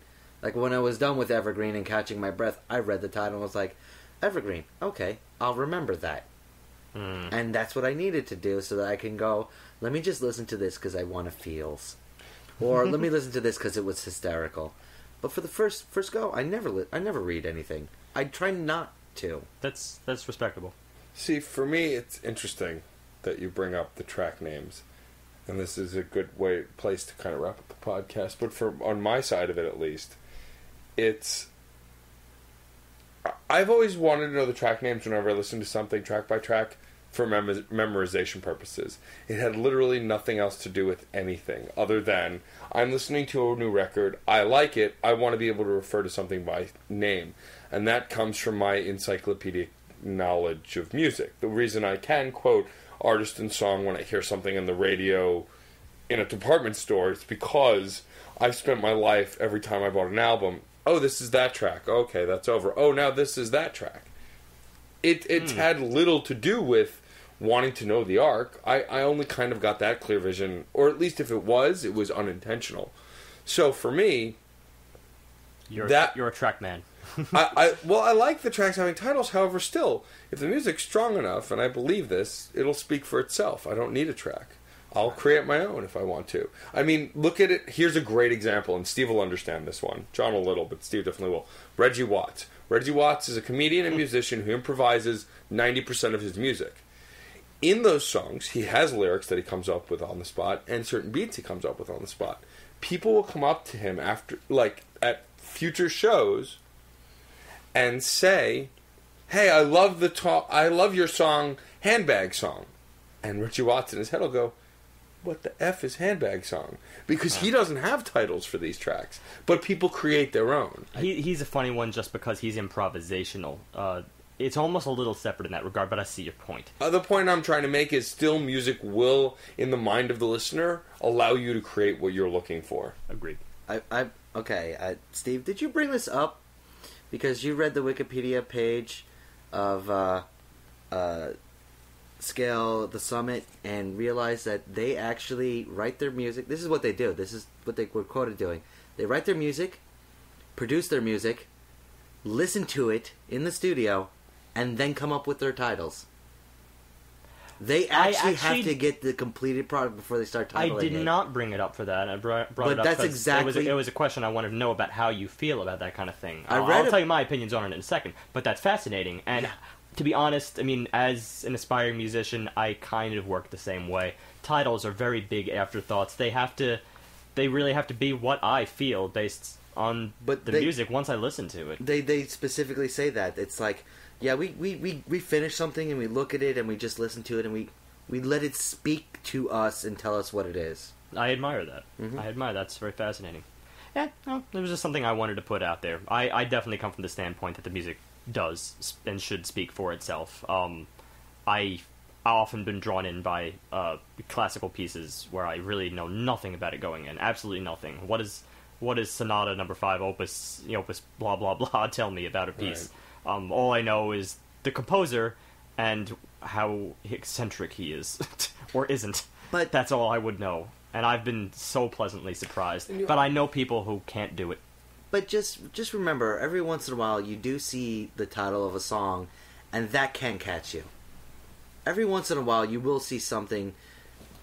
Do It Anyway is a great example of a song that, to be honest, first time I saw it, I was like, that's an interesting title. I wonder what it is. Here's one. Titles are so broad, and there's just so many variations of how you could actually title a piece that has never actually happened to me with a title. I've never looked at a word and just been like, oh, that's interesting, because it's often wrong. You know, sometimes these titles are completely inappropriate to what it is. But what I do that with, album art. I've often gone through stores and looked at an album art and just been like, ooh, that is really intriguing. I will pick that up and take a gamble with my wallet. It's one of the reasons I still buy CDs. Yeah. When I can afford to, I still go into the store and purchase a physical CD because I love album artwork. Either that or I'll look at it and I'll remember the name and I'll go back to my computer. But you get the gist. But also... Could still be wrong, though. Something about... One final note about song titles. Song titles also don't always describe the song perfectly or don't even mention the song's chorus. And so if you hear a song, the way this is coming from is the song Disco Inferno, from back in the days of disco, the chorus was actually called Burn Baby. You know, they kept repeating Burn Baby Burn. Disco Inferno was the end of the chorus. My brother, as a kid, would call it Burn Baby Burn, because that was the most prominent lyric. And that's common, actually. A lot of pop tracks, you hear it on the radio, they don't say the song. So you equate it to the chorus, and sometimes the chorus has nothing to do with the title. That's true. So just to wrap this up, considering we started this off as an arc versus theme conversation, just to bring that around, I think what it comes down to is, especially with what I was saying about classical in some regards, from a strictly musical standpoint, theme doesn't have to be narrative. No. It could be an interpretative narrative, for sure, but it doesn't even have to be that. Yeah. It really comes down to the statement of musical phrase. For instance, you're listening to a piece and you hear a melody, a distinct melody that is taking prominence. Yeah. If that melody has the power, to draw you in at that moment, and then they borrow that melody later on and use those motifs, that's theme. It's more of a technical word than anything else. It doesn't make, just because it's a technical word doesn't make it any less powerful. Right. You might not develop a story to go along with it necessarily in your head. You might just take it at face value and listen to the melody, interpret it as a technical theme, and that's what guides you through the piece. Hence, theme. And then arc is how you interpret beyond that over, how it states itself linearly. And that's that. That's the other extreme, I think. That sounds about right. Yes, indeed. So I You think have a point, John? No. No points? Okay. John has no point. No points at all. Why even bother? He has no point. I'm very rounded. Because you're fat. I'm not fat. Stocky. I'm not even stocky anymore. I lost some weight. Wow, ooh. He got cranky, right? Shaking. Fat. Anyway. Shaking cranky. Anyway, why don't we hit our spam of the week, and then we'll go into next week. Oh yeah, and once again we apologize that we have no Spotify. Yeah. Well, hopefully I'll link the Bandcamp thing, and ideally you'll have some way of listening to this album. But Because I'm you need it as a guide before you listen to Yeah, this. I'm very pretty insight. confident our audience is savvy enough to find it on their own if they need Very to. helpful to announce this at the end of our review, right? Of course, Yeah, absolutely. right. Yeah, they'll go back. Excellent. Our spam today, trackback excerpt.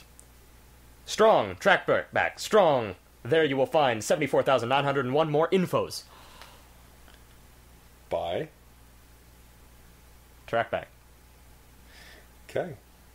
Not There's very we got a lot of informative. trackbacks. Yeah, well, It's also- an internet thing. well, yeah, when you link something, and strong really from just means something that it else. was bold in HTML.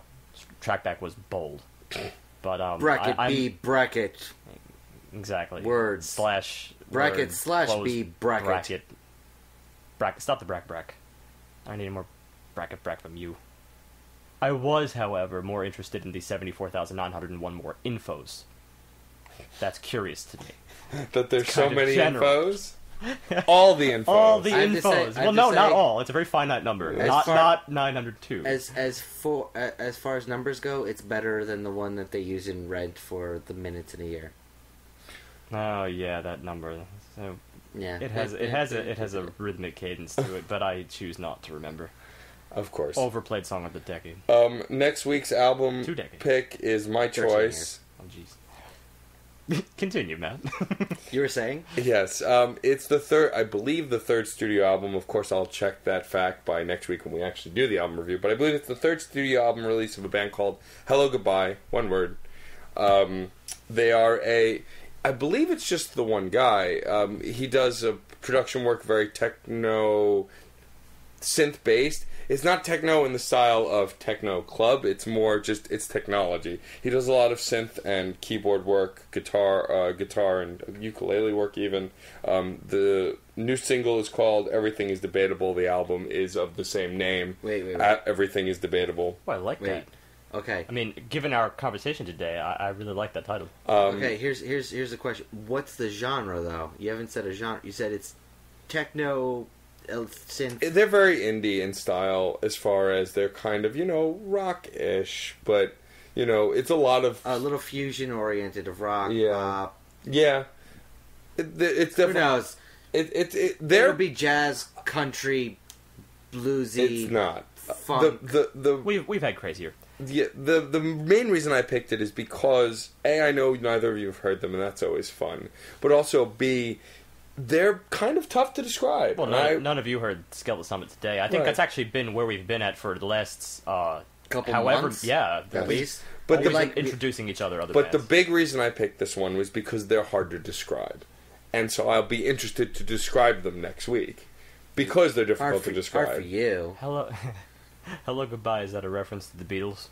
I'm not sure. I Well, thought the line maybe. is, you say goodbye, I say hello. It's the opposite order. Oh, it's hello, goodbye. You say goodbye, I You- say hello. Yeah, well, Hello. it's not goodbye, hello, but it I is don't at some know point. I why think. And you the say song is called goodbye, Hello, I say Goodbye. hello. Yeah.